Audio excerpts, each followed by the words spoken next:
Oi, boa noite, eu sou Ana Caroline, eu faço pós-graduação em IAC.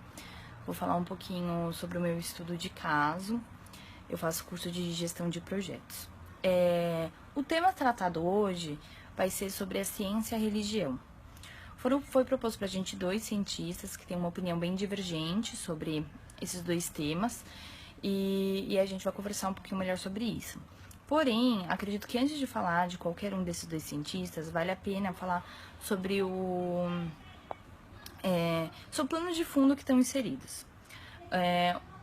Parte como base a teoria da seleção natural proposta por Darwin. O que seria essa teoria da seleção natural?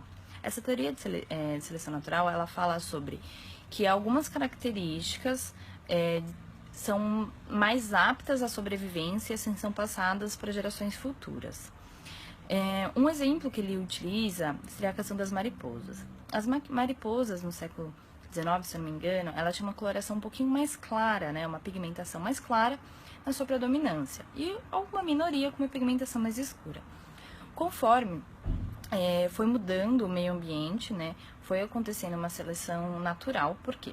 Porque aumentou a poluição, as mariposas mais claras acabaram ficando mais visíveis para os seus predadores naturais, e as mais escuras, né, as pigmentações mais pretas, elas acabaram se camuflando melhor e passando essa característica para as seguintes gerações. Então, essa é a teoria da seleção natural. Um dos cientistas propostos foi o Michael Benhe, que ele nega, né, ele não aceita essa teoria de Darwin. Ele é o defensor da teoria design inteligente. O que seria esse design inteligente? Ele acredita um propósito inteligente, discernível, por detrás da formação dessas moléculas. Por quê? Porque ele diz que a molécula ela tem uma alta complexidade e que não seria tão simples como a seleção natural.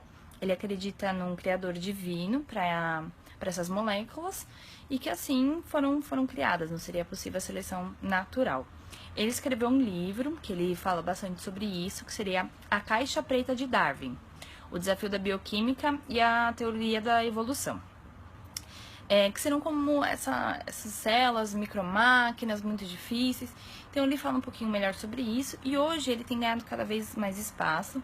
Ele tem feito algumas palestras, debates, por exemplo, em faculdades como PUC e Mackenzie, né, que tem essa questão da ciência, porém a religião também bem presente. Uma coisa que acho válido falar é que o Michael Benhe, ele não fala sobre a religião em si no seu trabalho. Ele acaba tendo essa imparcialidade, mas os cientistas sempre quando acabam falando, eles ligam com a religião. O segundo proposto foi o Richard Dawkins, não sei falar muito bem, que também é um biólogo que já tem uma aceitação bem maior para a teoria de Darwin. Ele aprofunda bem melhor essa teoria, fazendo alguns experimentos e tudo mais. E também ele adiciona um novo termo que seria o meme, que também é super interessante. Ele escreveu 3 livros, que seria O Fenótipo Estendido, O Gene Egoísta e O Relojoeiro Cedo, que tratam desses assuntos. Ele tem feito a sua carreira baseado em divergir sobre o criacionismo e desse gene divino, né, que foi proposto por Benhe. Então, Dawkins, ele realmente faz valer a teoria da evolução.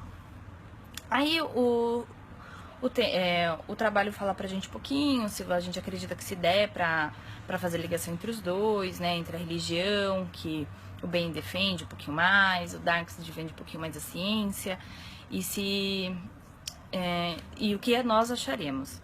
Bom, eu já sou ateu, né, então eu acredito mais em Dawkins, que ele realmente tenha acontecido essa evolução, que não seja possível provar agora, como ele diz, porém acredito que seja assim provar daqui a algumas décadas, talvez, quando a gente já tenha evoluído com equipamentos e também com conhecimento e conseguir provar isso. Mas acredito sim que tenha diversas pessoas que já tenham essa aceitação do Criador Divino e que vão aceitar mais facilmente a teoria de Benhe. E a gente também foi apresentado aqui que, por exemplo, Denks e Ben, eles partiram da mesma, da mesma evidência, que seria a complexidade do organismo, mas eles mostraram causas diferentes. O que nos mostra que a ciência ela não é única, ela não tem uma verdade única, e que ela sempre está em evolução, e que a gente não pode acreditar simplesmente uma coisa e fazer de verdade absoluta. Então a gente sempre tem que ficar buscando novos conhecimentos, sempre lendo e sempre aprendendo mais, tanto a gente, para a ciência e tudo mais. Então, esse é um argumento rapidinho, e eu consegui descrever um pouquinho melhor no meu trabalho sobre essas teorias, e o que cada um diz, e sobre a minha opinião.